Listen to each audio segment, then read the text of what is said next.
trabalho que pretende realmente estudar por que no Brasil algumas leis dão certos e outras não. O que isso pode impactar, pode influenciar em políticas públicas? Agradeço os pesquisadores da escola que estão aqui presentes, os jornalistas também, quem está nos acompanhando pela internet, todo o Brasil. Agradeço a participação. Gostaria de passar a palavra para o diretor da Direito TV, o professor Oscar Vilhena Vieira, que vai fazer uma pequena introdução. Bom dia a todas e a todos. Na realidade, eu não vou fazer introdução à pesquisa, porque a coordenadora e o coordenador do centro estão aqui e eles vão falar sobre a pesquisa. Eu queria dizer apenas uma palavrinha sobre o porquê que a Escola de Direito da Fundação Getúlio Vargas está envolvida numa pesquisa como essa e em tantas outras, né? A Direito TV tem uma missão, e eu acho que essa missão é muito clara e isso ajuda muito a essa escola a tomar as suas decisões. E essa missão é contribuir, por intermédio da inovação na área do ensino, na área da pesquisa, ao desenvolvimento da sociedade brasileira, seja no seu aspecto social, político e econômico. Quer dizer, é uma escola que tem uma meta muito clara. Tá? O objetivo não é pura e simplesmente a de reproduzir gerações e gerações juristas, mas é que esses juristas, que as pesquisas que aqui são feitas, possam melhorar a sociedade brasileira, possam ter um impacto sobre a sociedade brasileira. Né? Em função disso, é que nós ultrapassamos o que talvez seja o padrão normal de outras universidades, de outros centros de formação, que é que as pesquisas sejam individualizadas, que cada professor tenha o seu repertório de pesquisas, e a ideia de criarmos pesquisas que têm uma natureza institucional, ou seja, elas respondem a demandas da instituição, são diversos pesquisadores que se envolvem, e o objetivo desses pesquisadores é ou ilustrar uma realidade brasileira com consistência e persistência, e aí nós vamos ter os índices, né? Eles são periódicos, eles não são uma tacada só, não são um flash de uma realidade, mas um acompanhamento periódico de uma realidade. Né? A Fundação Getúlio Vargas tem tradição, talvez mais do que qualquer outra instituição no Brasil, na construção de índices, e agora nós estamos iniciando, a partir do índice de confiança na justiça e atualmente do índice de percepção em relação à lei, né, confiança na lei, também mensurar periodicamente, sistematicamente, a realidade jurídica no Brasil. Eu acho que essa é a primeira grande contribuição que nós estamos tentando fazer. Né? Uma escola de direito que mede a realidade do mundo no qual o direito está envolvido. E, em segundo lugar, é a elaboração de propostas públicas em relação a temas relevantes do Estado de Direito. Tá? Então, nós tivemos já na semana passada a apresentação do primeiro documento sobre o marco da sociedade civil e o centro vai produzir outros documentos. Então, é mensurar a realidade e propor mudanças, propor reformulações, propor reinterpretações para que haja um desenvolvimento do próprio Estado de Direito, para que o Estado de Direito se torne mais qualificado e, nesse contexto, a autonomia, a liberdade, a igualdade com que as pessoas são tratadas também se amplie dentro da sociedade brasileira. Então, dito isso, eu queria passar ao professor Zé Reinaldo, que é o coordenador do Centro de Pesquisas Jurídicas Aplicadas da Direito TV, para que explique um pouco o que o centro está fazendo e logo nós passamos para a professora Luciana, que vai falar sobre o índice. Obrigado, bom dia a todos. A minha apresentação do centro começaria por um caráter que pretendemos dar nesse centro de pesquisa jurídica, que é o caráter de ser pesquisa aplicada. Isso significa que nós procuramos, como temas para a pesquisa, problemas reais, constatados, não problemas conceituais, problemas reais da sociedade brasileira. Isso porque a pretensão desse centro de pesquisa é contribuir justamente para que ampliemos a democracia no Brasil. No fundo, esse é um tema importante. Não há desenvolvimento, acreditamos, sem democracia, e é preciso olhar para os problemas da democracia no Brasil, que são problemas, de um lado, de formulação mesmo, de caminhos, propostas legislativas para alterar o que existe na sociedade brasileira de profundamente inigualitário, injusto e pouco republicano. E, de outro lado, além de formular isso, fazer os diagnósticos dessas situações. Então, uma segunda característica da pesquisa do Centro, ela tem uma abertura interdisciplinar. Nós resolvemos, então, dentro de uma faculdade de Direito e dentro de um centro de pesquisa da Faculdade de Direito, incorporar elementos que permitam ao jurista apreciar adequadamente a realidade e fazer suas formulações não de caráter livresco, não simplesmente recolhendo qual é a legislação que existe no Brasil e fazendo exegese, ou dando opiniões que são apenas comentários e glosas à legislação e comentário às coisas como parecem intuitivamente ou empiricamente acontecer.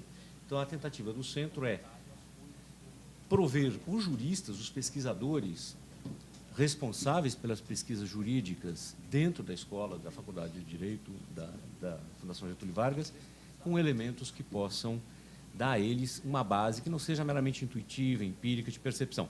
Acho que hoje nós estamos apresentando um índice que justamente vai nessa linha. É um índice que mensura, que tem os rigores metodológicos da academia, mas mensura algo de que nós sempre falamos e até hoje não tínhamos medida, não tínhamos um acompanhamento sistemático, não tinha um sistema com o qual nós pudéssemos falar. Esse índice, que na verdade já é o segundo índice produzido pela escola, o primeiro que já tem algum tempo, já é conhecido de muitos, que é o Índice de Confiança na Justiça, o ICJ, vem sendo publicado há pelo menos 3 anos. Agora nós avançamos para um outro índice que mede, de maneira geral, a percepção dos cidadãos com respeito ao cumprimento da lei, que até hoje não havia sido sistematicamente acompanhado.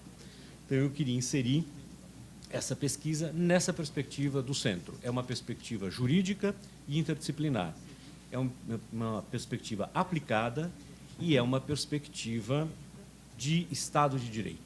Ela é vinculada a uma proposta de ampliação da democracia no Brasil e de consolidação da democracia no Brasil, passados esses mais de 20 anos, um quarto de século, neste ano, de uma nova Constituição. Uma experiência que hoje já é, se a gente considerar a história constitucional do Brasil, já é a 3ª Constituição mais durável, esperemos que continue por muito tempo. Então, eu passo a palavra para a professora Luciana, que vai explicar o índice que foi feito e os achados que foram resultado dessa aplicação do índice. Muito obrigado pela presença de vocês. Eu queria começar apresentando os integrantes da equipe que estão aqui hoje e que vêm trabalhando comigo já há um tempo na formulação e, enfim, nos testes e aplicação dos questionários e elaboração dessa pesquisa para a produção desse primeiro relatório do Índice de Percepção do Cumprimento da Lei. Hoje aqui a gente, enfim, a equipe é grande, é formada pela Luciana Ramos, que é pesquisadora aqui da Direito GV, que infelizmente não pôde estar presente, pelo professor Rodrigo Delosso, que é professor da FEA, da Faculdade de Economia e Administração da Universidade de São Paulo, pela professora Lucide Oliveira, que é professora da Federal de São Carlos, pelo Joelson de Oliveira Sampaio, que está aqui presente, que é doutorando na FEA e na EASP, na Escola de Administração de Empresas aqui da Fundação Getúlio Vargas, pelo Yuri Klink, que também não pôde estar presente, pelo Nicolai, que integra também a nossa equipe como estagiário da Direito GV. O objetivo dessa pesquisa, como já foi falado aqui, é a gente medir de forma sistemática a percepção do cumprimento da lei. O que é isso? É a sensação das autoridades, da própria autoridade que representa a lei e das autoridades diretamente mais relacionadas à efetividade e ao cumprimento da lei, entre elas juízes de direito e policiais que participam, enfim, também desse conjunto que liga e que interpõe o cumprimento da lei. É uma pesquisa que foi baseada em alguns estudos, e principalmente num estudo feito nos Estados Unidos em 2010 e coordenado pelo professor Tom Tyler, que resultou numa obra chamada Why People Obey the Law, onde ele também procura investigar quais são as razões e as motivações para as pessoas cumprirem a lei e como a população, de forma geral, sente o cumprimento da lei. Por que isso é importante? Por que é importante identificarmos e conhecermos como é que as pessoas percebem o cumprimento da lei? Porque essa é uma das características, enfim, é uma das variáveis que integram a legitimidade do Estado de Direito. Um Estado de Direito sem que haja percepção do cumprimento à lei e sem que efetivamente as pessoas tenham a sensação de que as leis são cumpridas e que essas leis valem de uma forma geral, foram elaboradas cumprindo procedimentos democraticamente aceitáveis e legítimos, a força do Estado de Direito, enquanto uma instituição não só formal, mas também uma instituição material, com sentido para essas regras,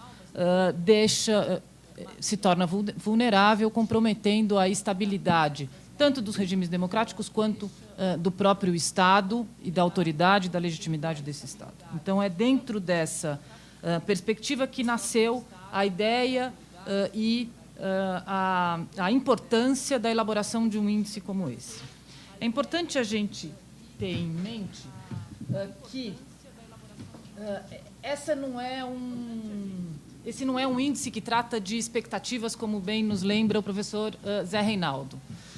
Mas ele é principalmente um índice que mostra como é uma retrospectiva, quer dizer, como é que as pessoas sentem este cumprimento das regras e da obediência à lei até a esse momento. Quer dizer, não são indicadores para o futuro. E o mais interessante, ao ser uma pesquisa sistemática e contínua, é que a gente possa, por meio dos relatórios, que serão relatórios semestrais, acompanhar essa percepção do cumprimento da lei. E as possíveis variações frente a casos emblemáticos, frente a transformações legislativas ou não, e como é que isso impacta na autoridade do Estado e na institucionalização e, vamos dizer assim, estabilidade do Estado de Direito e do Estado democrático de direito. Então, nesse sentido, o que a gente está procurando avaliar por meio do índice não é uma expectativa e também não é exatamente o comportamento e se as leis são cumpridas ou não, mas é muito mais a sensação de cumprimento dessas regras por parte da população. Como todo e qualquer índice e pesquisa quantitativa, o IPCL é uma simplificação da realidade. E o resultado final, o índice propriamente dito, é feito por um conjunto de regras e equações econométricas e, inclusive, com a sobreposição de variáveis e de perguntas para a produção de um número simplificado, que é esse número que varia, então, de 0 a 10 e não é conversível em percentual. O relatório que a gente está publicando nesse momento, ele corresponde ao 4º trimestre de 2012 e 1º trimestre de 2013, ou seja, é resultado de um questionário aplicado em 8 unidades da Federação Brasileira: Amazonas, Pernambuco, Bahia, Minas Gerais, Rio de Janeiro, São Paulo, Rio Grande do Sul e Distrito Federal, durante os meses de setembro, outubro, outubro, novembro e dezembro de 2012 e janeiro, fevereiro e março de 2013. Durante esse período, foram entrevistados 3.300 pessoas com mais de 18 anos, residentes tanto na capital quanto no interior dos estados que compõem a amostra da pesquisa. Muito bem. E como é que o índice ele é calculado? O IPCL Brasil ele é composto por dois subíndices. Um subíndice de comportamento e um subíndice de percepção. O subíndice de comportamento ele é construído, então, a partir de um indicador que a gente chama de indicador de conformidade com a lei, que retrata o comportamento das pessoas e a frequência pela qual os entrevistados responderam que enfim, de alguma forma, já realizaram as condutas que fazem parte de um questionário. A gente tem um questionário com diversas condutas. Essas condutas, nem todas elas correspondem diretamente à violação ou desobediência da lei, mas a gente também incluiu aí algumas condutas que correspondem à obediência ou a um comportamento esperado numa sociedade respeitosa, enfim, um comportamento de civilidade e não necessariamente de obediência ou desobediência à lei. E a gente pergunta para o entrevistado com qual frequência, então, ele realizou cada uma dessas condutas nos últimos 12 meses.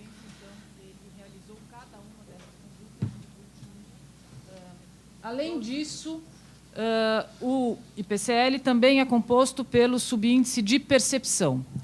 E o subíndice de percepção integra, enfim, compõe esse subíndice de percepção 4 indicadores. O indicador de instrumentalidade, o indicador de moralidade, um indicador de controle social e um indicador de legitimidade. Passando por cada um deles, o indicador de instrumentalidade, ele mede a sensação das perdas associadas à realização daquela determinada conduta. Ou seja, a gente pergunta para o entrevistado qual a probabilidade dele ser punido se ele realizar aquele comportamento de desrespeito à lei. Se ele acha que ele será ou não punido por realizar alguma daquelas condutas. Depois, quando eu estiver apresentando cada um dos números, a gente volta para essas explicações. O indicador de moralidade é o indicador que mede a sensação, ou como é que cada um dos entrevistados avalia o quanto é certo ou errado cada uma das condutas. Ou seja, se ele identifica como muito errado o descumprimento ou não, ou a desobediência da lei. O indicador de controle social, ele vai medir como é que o seu ambiente social, o seu grupo de amigos e familiares, como é que eles avaliam a conduta de desconformidade com a lei e se eles reprovam ou não essa conduta de desconformidade com a lei. Então, na verdade, a gente pergunta para os entrevistados como é que eles acham que o seu grupo social avalia a sua conduta caso ela esteja em desconformidade com a lei. E, por fim, o indicador de legitimidade, que procura medir a sensação sobre a obediência da lei e se existe, como é que as pessoas, como é que os entrevistados percebem que as leis e as autoridades que estão mais diretamente ligadas ao cumprimento da lei, como é que as ordens dessas autoridades são recebidas e como é que está essa sensação em relação à obediência à lei. Muito bem. Passando diretamente aos números,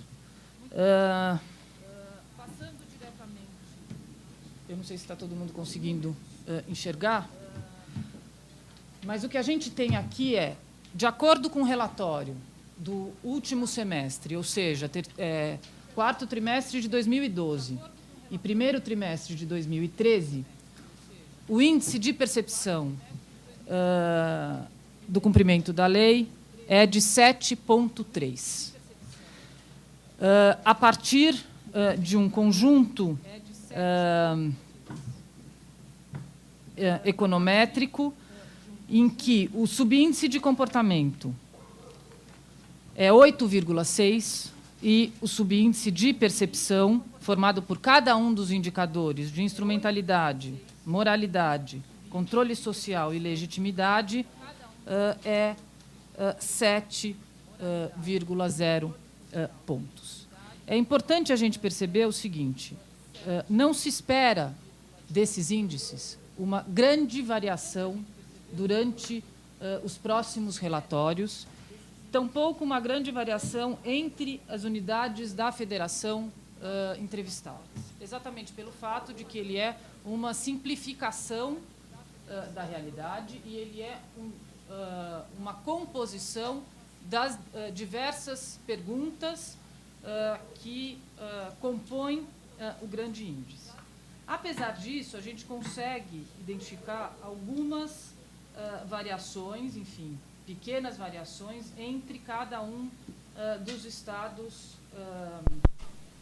entrevistados, dos estados que compõem a amostra, e a principal delas é, em primeiro lugar, o subíndice de comportamento, que é aquela pergunta que compõe o indicador de comportamento, onde a gente pergunta para a população se efetivamente ela realizou uma daquelas condutas. O que isso acontece no Rio Grande do Sul, com 8,8 pontos, em comparação com o subíndice de percepção desse mesmo estado, de 6,8, que é exatamente a percepção de o quanto que a lei é obedecida, ou as regras são cumpridas, ou se espera algum tipo de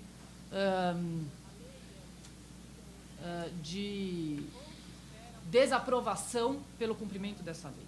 Então, apesar da gente ter um índice alto que indica que poucas pessoas desrespeitam e desobedecem à lei, a gente também tem uma percepção de que o cumprimento da lei é baixo. Então, eu tenho, neste caso específico do Rio Grande do Sul, eu tenho uma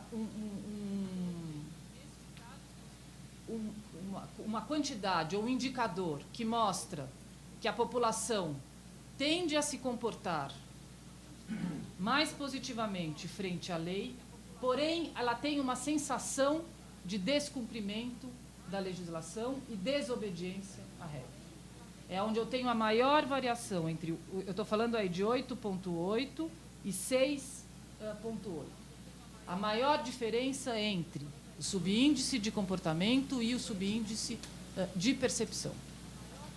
Então, essa é uma primeira questão, enfim, que chama a nossa atenção nesse relatório. E a segunda questão que eu também gostaria de chamar a atenção é especificamente o caso de Minas Gerais, onde eu tenho a menor diferença entre o subíndice de comportamento e o subíndice de percepção. Lembrando que cada um desses subíndices estão medindo coisas diferentes, comportam perguntas diferentes. E, portanto, o maior subíndice de comportamento, apesar de parecer querer dizer que as pessoas se comportam mais de acordo com a lei, mas as nossas perguntas eram exatamente em relação à desobediência à lei. Portanto, o maior subíndice de comportamento mostra que as pessoas desobedecem menos à lei. E, portanto, a gente deveria esperar que eu teria uma maior desaprovação, tanto social quanto uma desaprovação no que diz respeito à punição. E no caso do Rio Grande do Sul não é isso que acontece. e, ao contrário, no caso de Minas Gerais, eu tenho o maior número, um indicador que mostra que as pessoas se comportam mais no sentido de desobedecer as regras, porém, e nesse mesmo sentido, também tem uma maior sensação de desobediência. Ou seja, o que a gente está chamando aqui de controle social, no caso de Minas Gerais, mostra isso de uma forma mais clara do que no caso do Rio Grande do Sul. Passando a cada uma das perguntas que compõem o índice, cada um desses subíndices e os indicadores mais propriamente dito, e essas perguntas, aqui é esperado maior variação, e aqui é esperado, inclusive, comportamentos diferentes, e é onde vocês vão ver cada uma das condutas identificadas pelo questionário. Então, em primeiro lugar, o que a gente tem aqui é o indicador de comportamento, e o que a gente tem na linha horizontal são cada uma das condutas, e a gente está perguntando para as pessoas se elas já realizaram uma dessas condutas nos últimos 12 meses. E aí o que chama atenção, enfim, em primeiro lugar, é que 22% da população assume que estacionou em lugar proibido, 60% assume que nos últimos 12 meses comprou um CD ou um DVD pirata, e 3% da população assume que realizou suborno de um policial ou qualquer outro funcionário público para evitar ser multado. Quer dizer, mesmo depois a gente vai ver isso, como é que isso acontece, e aí no controle, ou como é que a gente controla de alguma forma se esses entrevistados estão mentindo ou não. Mas é interessante observar que os próprios entrevistados assumem essa forma de comportamento, e aí, se a gente, por exemplo, for pensar nas blitz e em toda a discussão sobre a direção e com relação à bebida alcoólica, 14% dos entrevistados reconhecem que já dirigiram depois de consumir bebida alcoólica. E aí, aqui a gente tem, enfim, um material absolutamente interessante para a gente poder pensar não só graus de punição, mas também o que faz essas pessoas a terem ou não esse tipo de comportamento frente às regras sociais e às regras penais. Ainda, no que diz respeito ao subíndice de percepção, chama a atenção 3 afirmações que compõem o questionário e que dizem respeito à sensação sobre a obediência da lei. Em primeiro lugar, que 82% dos respondentes disseram que é fácil desobedecer as leis no Brasil. Esse é um percentual que chama atenção, quer dizer, e aí a gente tem que se perguntar o que está falhando no nosso Estado de Direito para que haja essa sensação. Eu não estou querendo... O entrevistado aqui não está dizendo que ele desobedeceu à lei. O que ele está dizendo é que, para ele, é fácil desobedecer as leis no Brasil. Seguindo essa mesma linha, para 79% dos entrevistados, o brasileiro, sempre que possível, vai optar pelo jeitinho ao invés de obedecer à lei. Então, o que compõe esse tipo de resposta e o que leva a essa sensação de que a obediência à lei não é a primeira alternativa, mas que, se possível, para 79% dos entrevistados, o brasileiro vai procurar uma forma de não obedecer às leis. E nessa mesma linha, mas não, enfim, de uma forma também muito complicada, para 54% dos entrevistados existem poucas razões para uma pessoa, como ele, entrevistado, obedecer à lei.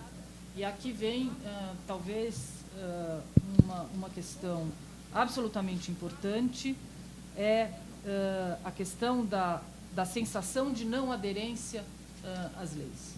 Enquanto que, num Estado de Direito e numa democracia, o que se espera é uma aderência quase que completa às leis. Eu posso discutir até mesmo o conteúdo das regras, mas o fato de não haver essa aderência imediata às regras, quer dizer, e achar que simplesmente não tem razão nenhuma para eu, integrante desta sociedade, cumprir a regra, é um dado absolutamente importante.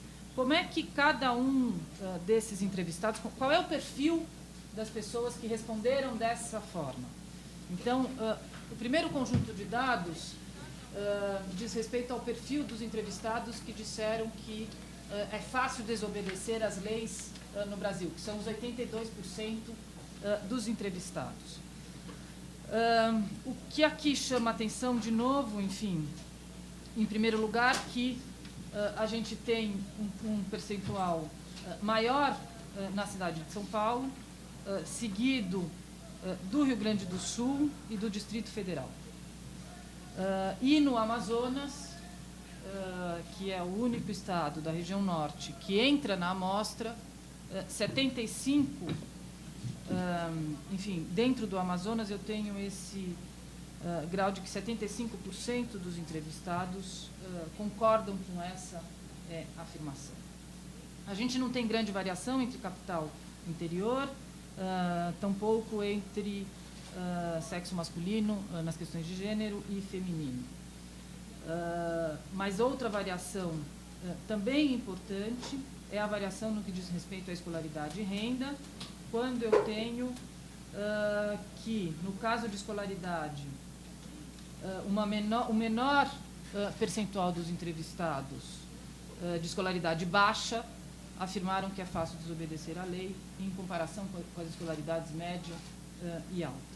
E no caso de renda, eu tenho aqueles que recebem entre 2 e 4 salários mínimos, que também foram os que em menor percentual responderam que concordam com essa afirmação.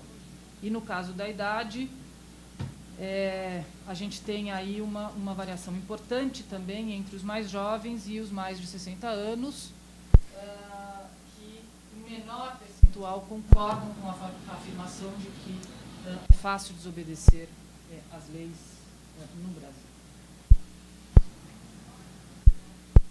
O percentual daqueles que afirmaram que o brasileiro, sempre que possível, vai optar pelo jeitinho ao invés de obedecer às leis, que correspondem a 79% do total de entrevistados. O perfil que eu tenho desses brasileiros, se a gente pudesse estabelecer um perfil, eu diria que a maior parte desses entrevistados moram no estado de São Paulo e no Distrito Federal, têm idades entre 18 e 34 anos, uma renda e escolaridade média. Esse seria o perfil da maioria dos entrevistados que disseram, então, que o brasileiro opta pelo jeitinho ao invés de obedecer à lei.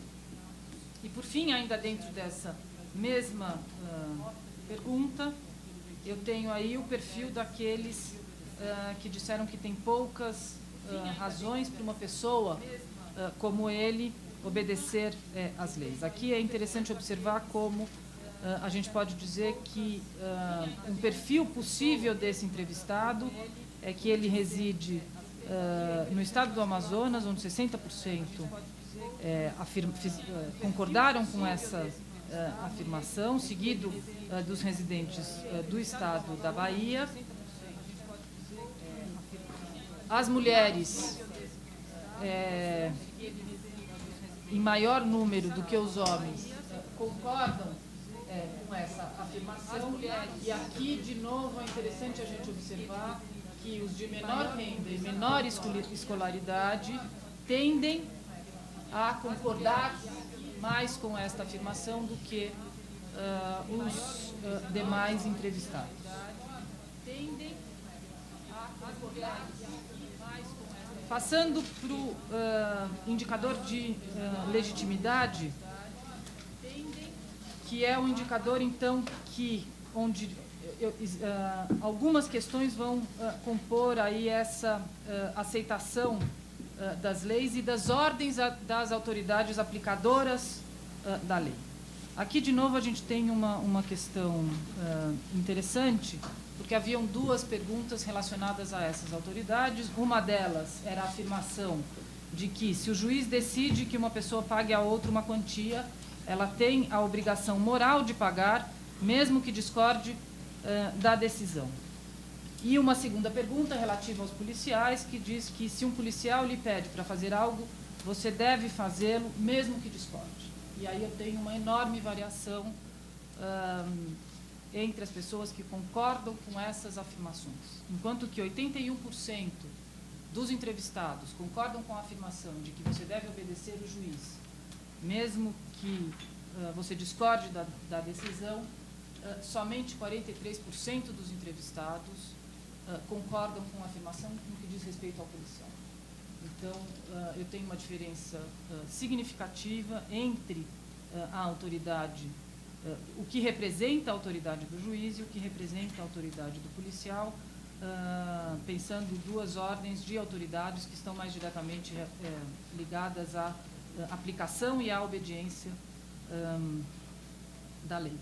E aqui também chama, enfim, a atenção o fato pelo qual 74% das pessoas concordam com a afirmação de que se deve obedecer à lei, mesmo quando ela é contrária àquilo que eu, indivíduo ou individualmente, acredito que é certo. Qual é o perfil dos entrevistados dentro dessa variação no que diz respeito à autoridade do policial e à autoridade do juiz? Aqui, enfim, pelo excesso de informação, não foi possível a gente juntar tudo isso no mesmo gráfico, mas é interessante observar alguns pontos. Em primeiro lugar, é que no Rio Grande do Sul, assim como em Minas Gerais, são os estados que mais, enfim, concordam com a afirmação no que diz respeito à autoridade do juiz. Eu tenho também alguma variação entre os residentes do interior e da capital. Uma variação importante entre os mais novos e os mais velhos, sendo que os mais novos concordam que tem que obedecer mais do que os mais velhos, e uma diferença entre aqueles de escolaridade mais baixa e de escolaridade mais alta. Só que quando a gente vai olhar isso, no caso do policial, se por um lado a gente tem o estado do Rio de Janeiro com 81% dos respondentes concordando com a afirmação no que diz respeito à autoridade do juiz, no mesmo estado, somente 35% aceitam a ordem do policial. Então, é o estado onde eu tenho uma maior variação entre o respeito ou a obediência a uma regra ou uma ordem imposta pelo juiz e uma regra no mesmo perfil imposta pelo policial. O que retrata uma diferença aí desse respeito à autoridade, do reconhecimento a essa autoridade que compõe a obediência ou as regras dentro do Estado de Direito. Então, isso é uma questão importante.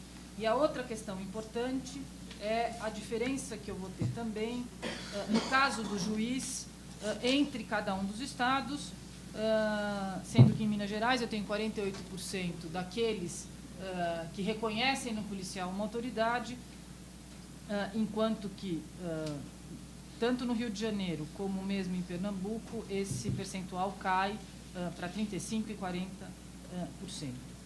E outra diferença importante que eu tenho aqui é a diferença de idade, em que os mais jovens tendem a concordar mais com a afirmação e com a ordem dada por um policial, ao contrário do que acontece com os mais velhos.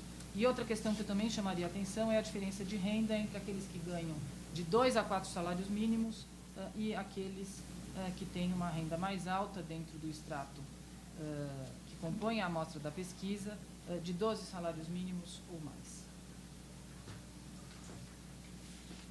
Passando para o indicador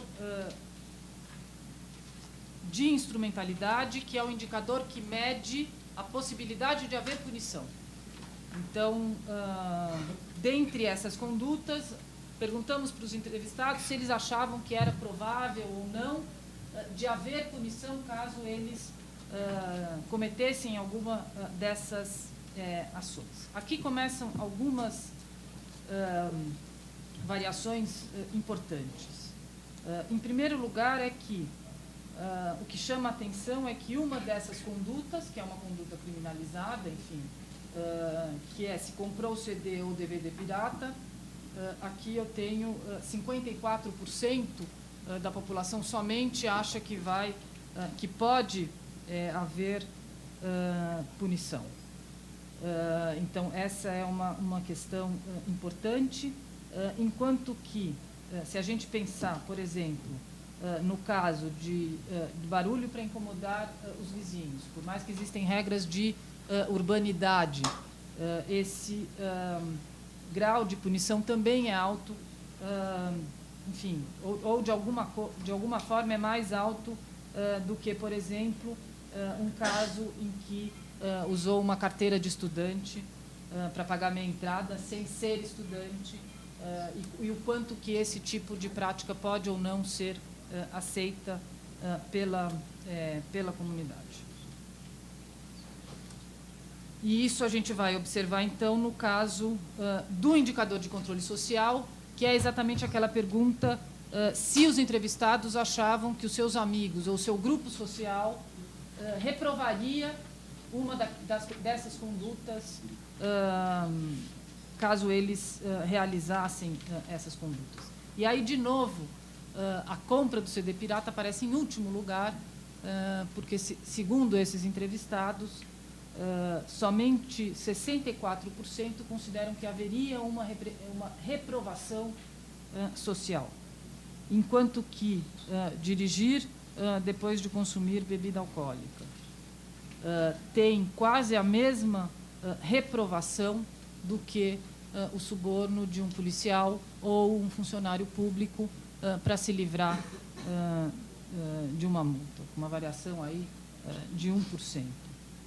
Sendo que a conduta que teria maior reprovação é exatamente a conduta de levar itens baratos de uma loja sem pagar por eles.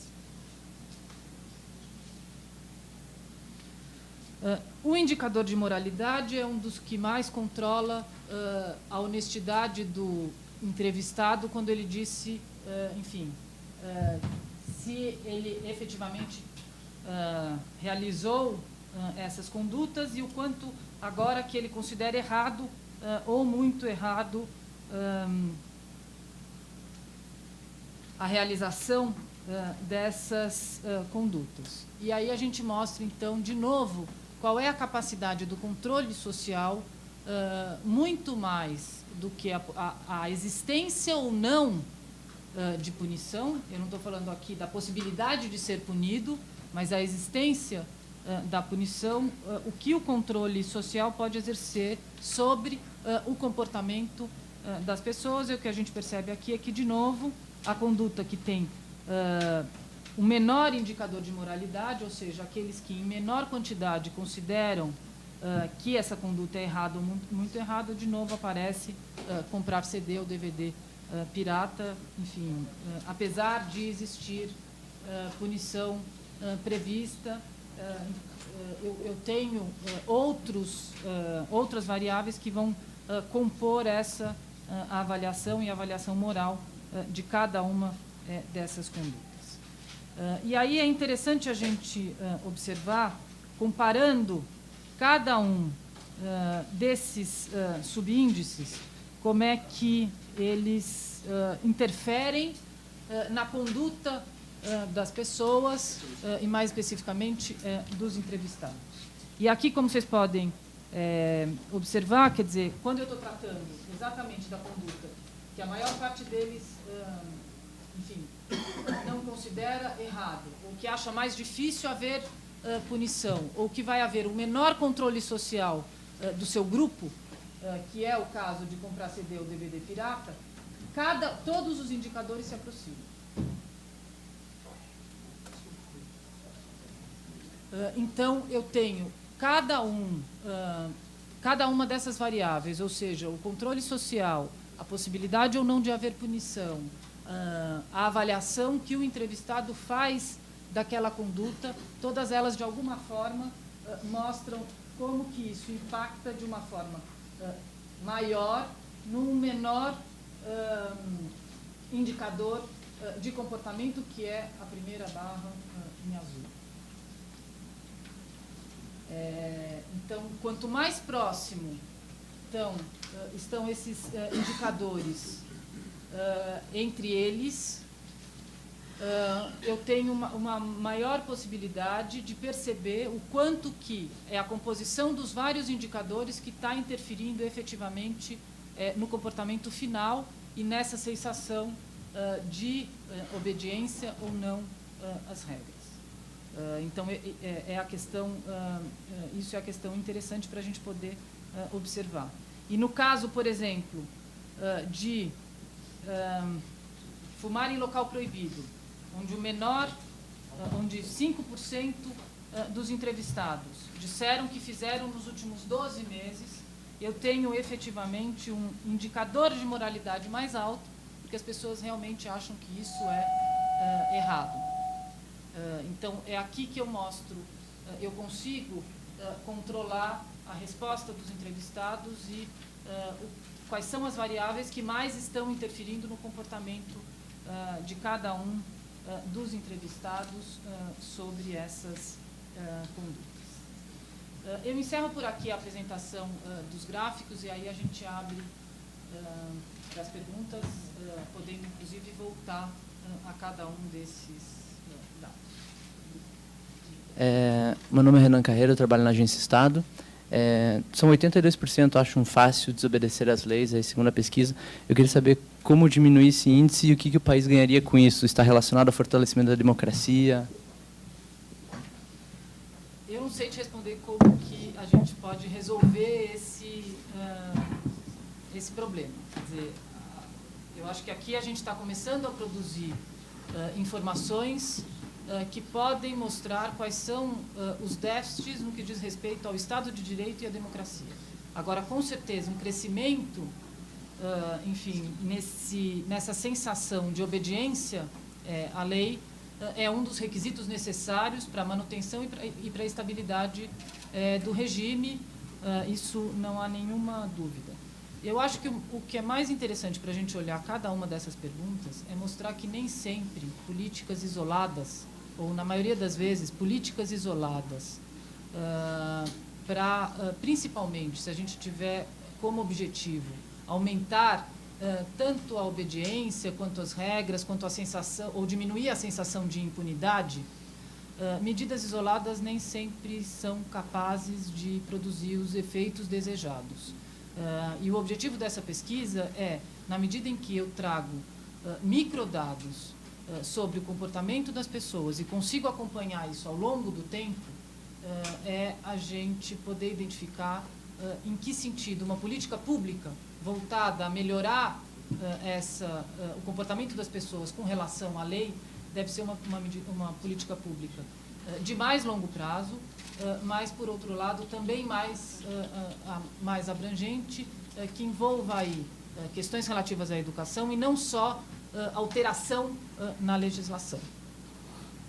Podia complementar uma coisinha em relação à sua pergunta, que acho que um dado que é importante nessa pesquisa, que, mais uma vez, uma pesquisa de percepção, ninguém está falando Isso não está mensurando, de fato, o quanto as pessoas agem dessa maneira. É a percepção que elas têm sobre isso. Por um lado, a percepção de que é fácil de se respeitar. Tá?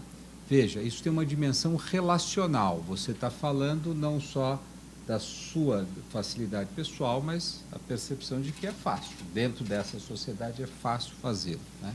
Esse é um dado importante. Que se contrapõe, em alguma medida, com o alto grau de percepção sobre aquela conduta ser errada. Então, a pessoa tem a noção de que, tem a consciência de que a conduta é errada, em alto padrão, e, ao mesmo tempo, ele diz que é fácil desrespeitar. Então, isso é uma contradição. Não é por falta de compreensão de que a regra seja aquela, ela é fácil de ser desrespeitada. E aí tem um terceiro dado, que, ao meu ver, é o coração da pesquisa, mas a dona da pesquisa está aqui, ela pode me corrigir, né? É como isso se transforma numa percepção sobre o quanto a lei importa para mim, né? Que é o quanto a lei é uma razão para pautar a minha conduta. Tá? Quando você tem lá o número de 50 e poucos por cento dos respondentes, é isso? É que dizem a lei é uma razão forte para que as pessoas pautem a sua conduta.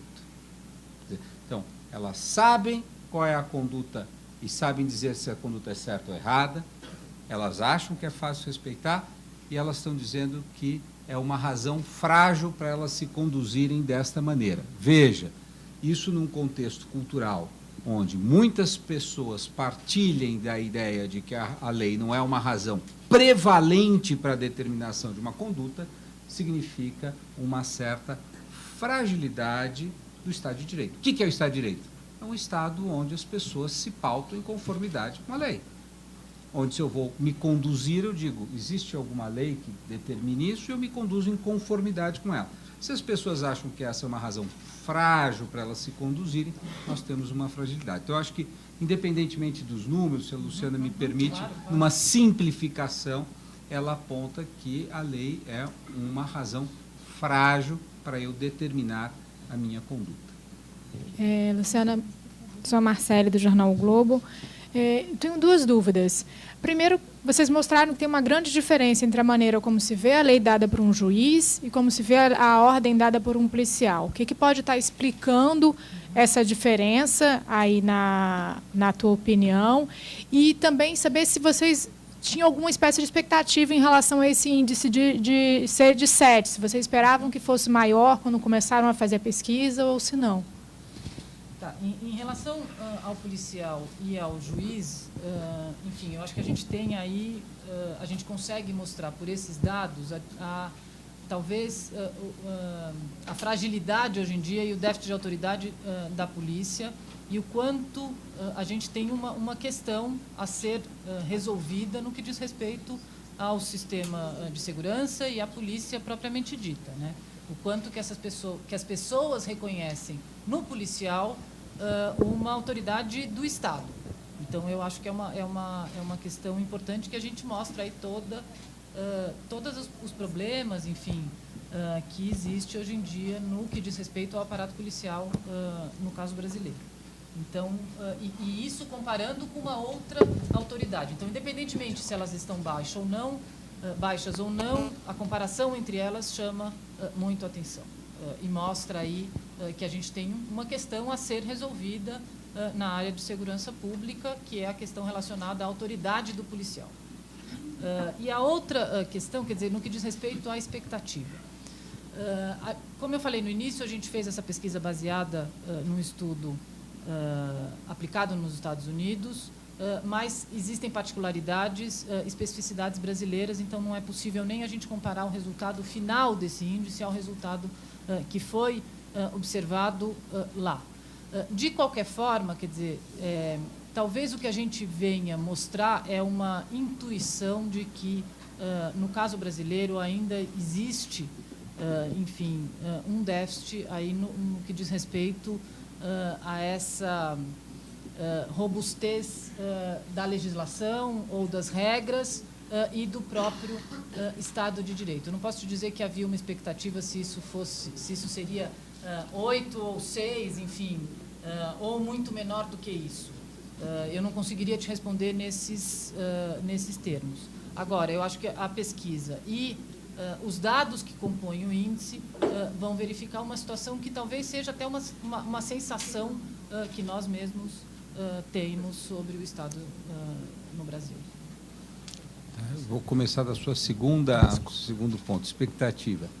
Evidente que nós temos uma tradição no pensamento ensaístico brasileiro, né, Oliveira Viana, Gilberto Freire, Sérgio Buarque de Holanda, Roberto da Mata, que está aí ainda, que descrevem uma relação complicada do brasileiro com a lei. Todas essas obras são clássicos da compreensão do Brasil. Está lá que este é um problema. O brasileiro se relaciona de uma maneira muito ambígua com a lei. Nunca alguém se deu conta. Vamos mensurar isso. Tá? Então, nós estamos criando uma mensuração. Essa mensuração ela é estranha, né? Porque você está criando uma régua para medir uma coisa que você não tem muita comparação. Então, eu acho que nós vamos ganhar robustez na medida em que nós iremos praticar essa pesquisa ao longo do tempo, e aí essa régua passa a fazer sentido. Então, você falar, é 7 ponto qualquer coisa, isso não tem tanto significado, né? Então, a nossa expectativa é começar a criar um padrão de mensuração dessa relação que o brasileiro tem, não só com as leis, como com as instituições que as aplicam. Isso é muito importante, porque a lei ela não se aplica no vácuo, ela se aplica num contexto institucional. Né? Então, essa é a nossa expectativa. Não era de ter um número A ou B, um número 5 ou 10, mas era de mensurar e criar esse padrão. Segunda coisa, o que eu faço com isso? Aí é a sua primeira pergunta, né? Polícia, Judiciário. Bom, quando eu mensuro e verifico que uma instituição que está diretamente associada à aplicação da lei no cotidiano das pessoas, todos nós nos relacionamos com a lei quase que diariamente, tendo por intermediário a polícia, seja no sinalização do trânsito, seja em outros incidentes. Essa é uma face do Estado com o qual nós convivemos. E, ao detectarmos que essa face, há uma percepção muito clara de desconfiança da população entre essa face, isso preocupa muito. Né? Por quê? Porque um dos instrumentos, todas as pesquisas demonstram, de eficiência policial ao redor do mundo, qual que é? Vamos dizer, a principal combustível da eficiência da polícia. Um deles, mas um dos principais, é um negócio chamado confiança.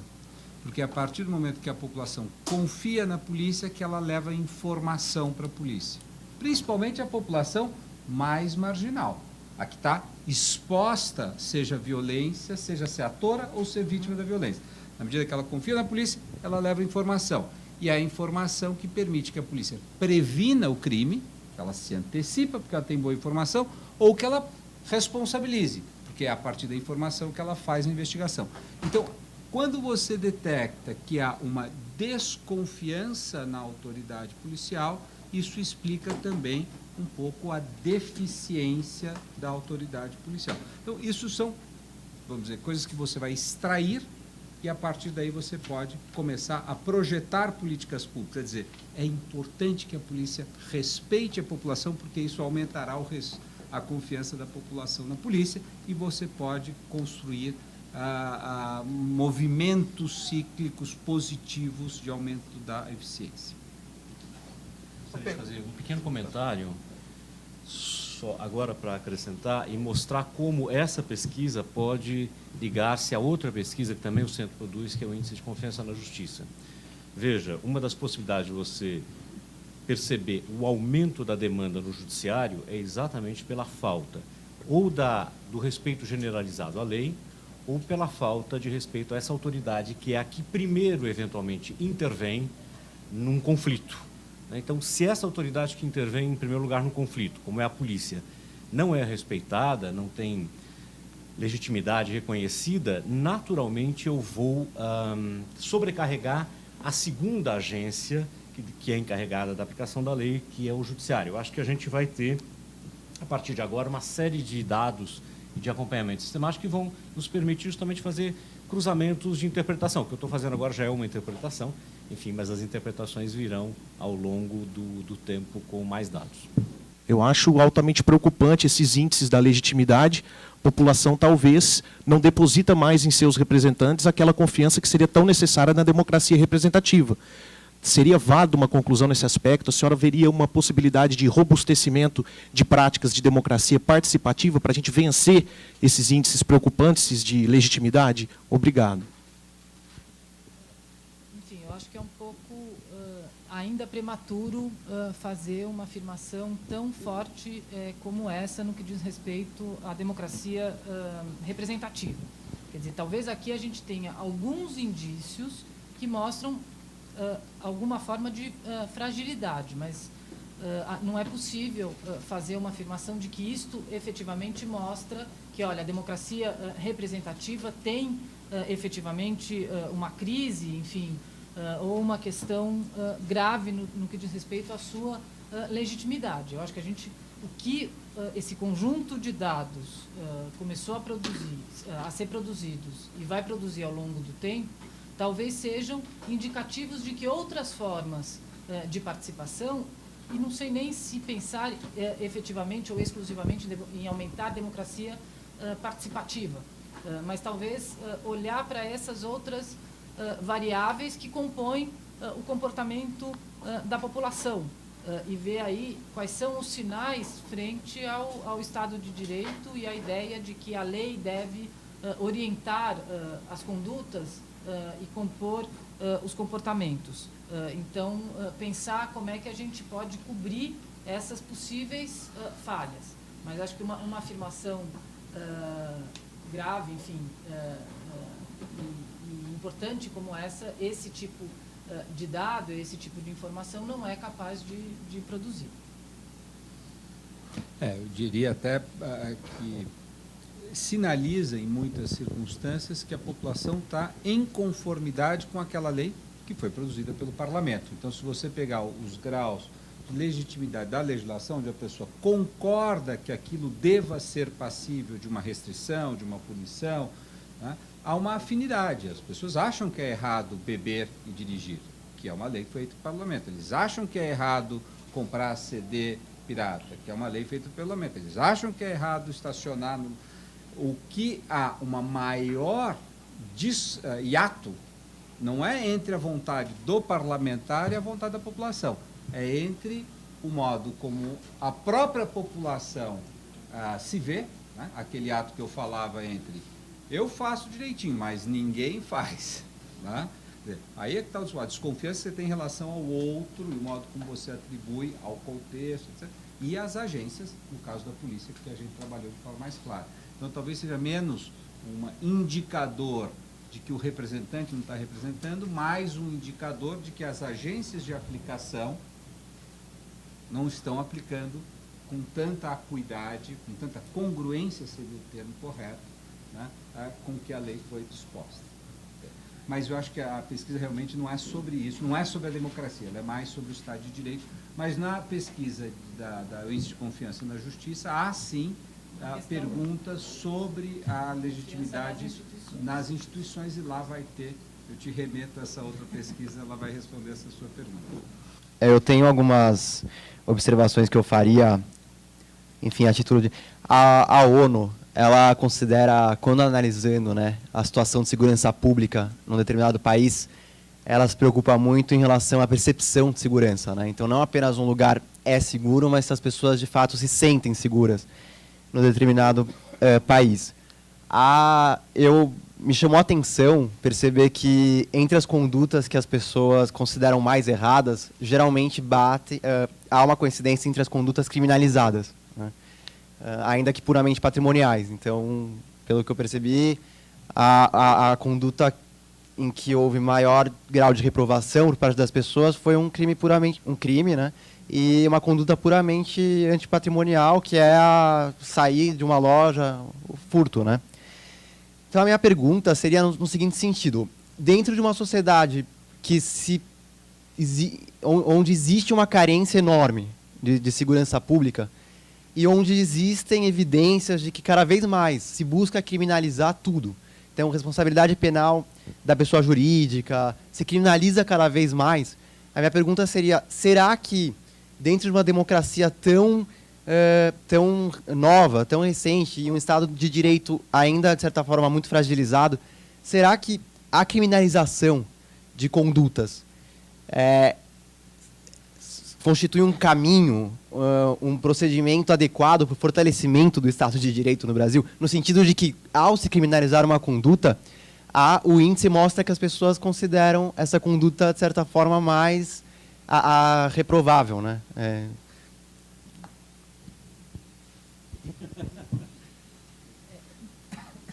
Tomás, acho que por um lado é verdade isso que você está falando, por outro lado, quer dizer, a gente tem prática, como por exemplo a questão do CD pirata, enfim, que existe uma criminalização, mas por outro lado não existe toda essa adesão ao bom comportamento ou não prática desse determinado crime. E aí, de novo, quer dizer, eu acho que o que a gente pode ajudar na elaboração de políticas públicas na área de segurança pública, ou quando se discute maior responsabilização ou maior criminalidade, é mostrar que, para além da punição, existem outras variáveis que também interferem no comportamento das pessoas. E como é que eu faço uma discussão para que a punição ou a criminalização não seja a única medida possível ou capaz de olhar aí para a segurança pública. Só uma coisa, Tomás. Veja, nós não perguntamos sobre todos os crimes, né? Foi um número finito de comportamentos, eu acho que eram todos delitos, em alguma medida, ou quase todos. Então, né, você vê que da parte dos delitos há uma variação. Tem vários crimes e há variação sobre percepção. Então, isso é só um detalhe de que não se deu todas as aberturas. Agora, reforçar uma coisa que a Luciana acabou de dizer, de que uma pessoa se comporta em conformidade da lei por um conjunto de razões, né? O professor Zé Reinaldo já tinha também dito isso. Algumas razões são de natureza instrumental. Faço cálculo. Vou ser pego, não vou ser pego? Vou perder dinheiro, não vou perder dinheiro? Vou bater o carro, não vou bater o carro? Vou ser multado, não vou ser multado? Isso é uma. A outra isso é correto? Isso não é correto. Eu estou de acordo com isso? Não estou de acordo com isso, né? A reprovação social, que pode estar... Então, veja, é um conjunto de coisas. O que a gente está começando a mensurar aqui é qual é o peso que cada uma dessas coisas... Isso a pesquisa não dá, mas eu acho que num processo de construção de indicador, nós vamos poder ter pesos. Quer dizer, a punição tem um determinado peso, a cultura, vamos dizer, a repressão social um outro peso, e isso vai ser muito interessante a hora que nós pudermos fazer para as diversas áreas do direito. Então, você vai ter áreas do direito onde o ator racional, a empresa, faz um cálculo econômico, enquanto um ser humano ele faz outras coisas, ele tem o seu contexto, ele tem outros cálculos. Então, eu acho que esse é um processo de... Nós estamos abrindo um campo, né? Estamos abrindo um campo, é um campo altamente complexo, altamente detalhado, e nós vamos conhecer esse campo por pedaços. Nós estamos dando os primeiros passos para conseguir perder esse campo. Um traço otimista de tudo isso: os jovens têm uma relação que é aparentemente mais qualificada do que a relação dos mais velhos, né?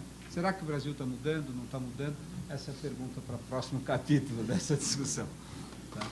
Poderia fazer duas perguntas? Meu nome é Otávio, eu sou jornalista, trabalho aqui na comunicação da Direito GV. Professor, você não queria pegar esse dado principal aqui, né, que é o subíndice de percepção, o subíndice de comportamento, que juntos compõem o IPCL Brasil, né? O fato de o subíndice de comportamento mostra, são notas bem mais elevadas, né? E o subíndice de percepção, notas bem menores. Isso justamente que mostra que as pessoas, elas veem a sua forma de agir de uma forma assim, mais benevolente, digamos assim, e quando elas pensam no geral, elas são mais duras. É correto pensar isso? E no final a média acaba ficando bem mais baixa, né? Queria compreender um pouquinho melhor essa relação e explicar um pouquinho melhor essa nota. Acho que é importante, assim, isso é uma nota? Isso que nós vamos ver, assim, que é a nota principal do estudo? Então, eu acho que a gente poderia, de uma forma mais simplificada do que o próprio índice, dizer que isso é uma nota para a robustez do Estado de Direito no Brasil. Uma nota de 0 a 10. Né? Agora, aqui é importante a gente observar o seguinte: o subíndice de percepção, ele é o conjunto de todos aqueles indicadores que compõem esse subíndice de percepção. Então, que primeiro é um indicador de moralidade, que é o quanto as pessoas acham errado ou não determinadas condutas. Em segundo lugar, o indicador de controle social, que é o quanto que o grupo social é capaz de considerar aquelas condutas erradas ou não. Além disso, a gente tem o que a gente chama de indicador de legitimidade, que é o reconhecimento e a sensação de obediência das leis para o entrevistado. E, por último, o indicador de instrumentalidade, que é qual é o risco ou qual é a chance de ser ou não punido. Então, isso compõe o subíndice de percepção. No caso do subíndice de comportamento, eu tenho um único indicador, que é o indicador de comportamento. Só que como é que esse indicador de comportamento ele é medido? Ele é composto não pelo número ou pela resposta, enfim, das pessoas que disseram que obedeceram à lei, mas ao contrário. O indicador de comportamento, ele mostra o quanto que as pessoas desobedeceram à lei e, portanto, executaram uma daquelas condutas elencadas nos últimos 12 meses. Então, o que a gente mostra aí é que o subíndice de percepção, ele é mais baixo, então eu tenho uma sensação de que, enfim, existe uma certa, um certo descumprimento à lei. Agora, no caso do subíndice de comportamento, a maior parte das pessoas, é que eu não consigo traduzir esses pontos em percentual, mas o que mostra aí é que as pessoas, apesar de haver um controle social, apesar de acharem que as regras são certas, apesar de haver chance ou não de punição, as pessoas cometem essas condutas, que são condutas que, de alguma forma, representam desobediência à lei. Então, e aí, nesse sentido, não dá nem... Cada um desses subíndices tem pesos diferentes na composição do índice final. O índice final não é uma média entre o subíndice de comportamento e o subíndice de percepção. Eu gostaria de fazer também um pequeno comentário a respeito disso, Otávio, que essa discrepância, eu acho que ajuda a gente a perceber e sistematicamente depois medir a desconfiança generalizada, enfim, neste índice, neste valor na sociedade brasileira. Porque se eu não acho que o outro vai cumprir, a minha atitude muda. Isso mostra também, voltando ao que dizia o professor Oscar, uma fragilidade em que eu não confio que a lei que eu conheço e acho boa vai ser cumprida universalmente, generalizadamente e uniformemente. Depois também, eventualmente, não confio na autoridade. Isso é um problema para, em geral, as relações sociais. Quer dizer, se o Estado de Direito quer estabelecer uma forma de sociedade em que as relações sejam homólogas, iguais, previsíveis e assim por diante, essa discrepância mostra um pouco isso. Quer dizer, como que a gente está falhando. É só, eu acho que com o tempo que a gente vai ver se a gente está falhando muito, se a gente ainda pode falhar mais, ou se a gente está falhando pouco, ou se a gente pode falhar menos, né? Mas eu acho que essa discrepância é um bom indicador de um clima de desconfiança. Se há um clima de desconfiança, a cooperação é custosa. Eu acho que isso é importante para a gente perceber. Eu só queria fazer mais uma perguntinha, assim, como que vocês, qual a expectativa que vocês têm nas próximas pesquisas, ou seja, Você falou que a mudança é sutil, né? Mas a ideia é que, com o decorrer do tempo, a gente começa a ter um retrato mais claro, né? Qual é a expectativa assim, de tempo para que a gente tenha uma visão mais clara? E a outra coisa que eu ia fazer é o seguinte: como que os dois índices se relacionam e conversam? Qual a importância de um, qual a importância de outro, para ter essa visão mais ampla da forma como a população vê a justiça e o direito? Tá, então, falando do índice de confiança na justiça e esse índice de percepção do cumprimento à lei, eu acho que, enfim, o mais interessante vai ser acompanhar os dois de uma forma contínua e ao longo do tempo, inclusive dentro de um quadro teórico do Estado de Direito, mostrar qual é a capacidade tanto do judiciário quanto do sistema de justiça como um todo de moldar o comportamento das pessoas. E de políticas públicas que são realizadas em cada um desses campos, como é que isso afeta o comportamento das pessoas com relação às regras. Eu acho que, em termos de expectativa, quer dizer, eu também vou ser otimista da mesma forma que o Oscar e imaginar que se tem um lugar que a gente tem que ficar atento, quer dizer, como é que as populações mais jovens e mesmo como é que, num sistema mais inclusivo, é capaz de transformar o comportamento das pessoas. Quer dizer, se a gente pensar em uma educação que se quer mais inclusiva ao longo dos próximos anos, isso vem transformando efetivamente o comportamento das pessoas ou não? Quer dizer, a minha expectativa é que um dos déficits que essa pesquisa consegue, de alguma forma, olhar é a incapacidade das pessoas perceberem o papel da legislação e o papel das regras nesse contexto social e democrático. E isso a gente conseguiria cobrir por meio de melhoria na educação. Então, eu acho que esse é um canal aí para a gente prestar atenção nos próximos relatórios.